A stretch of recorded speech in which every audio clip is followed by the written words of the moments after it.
జర్మనీలో ఏదైతే ఎల్జీబీటీ క్యూకి సంబంధించినటువంటి మీటింగ్ జరుగుతూ ఉండగా జరిగినటువంటి హింసాకాండ పరిణామాలు ఉన్నాయో వాళ్ళ మీదకి వాహనం తీసుకువెళ్ళి గుద్దేస్తా అందరిని చంపడానికి ప్రయత్నించినటువంటి ఘటనకి కారకుడిని గుర్తించారు. అబ్దుల్ అనేటటువంటి వాడు అన్నటువంటిది. అబ్దుల్ బి అట వాడి పేరు.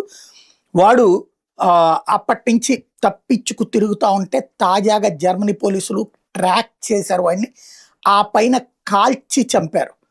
ఏదైతే వెహికల్ తీసుకుని బెర్లిన్ పెరేడ్ దగ్గర మీద పడినటువంటి సందర్భానికి సంబంధించినటువంటి ఇన్సిడెంట్లో ఓవరాల్గా అక్కడ ఏది మతరాజ్య స్థాపన అంటే వాడి దాంట్లో ఉన్నదట.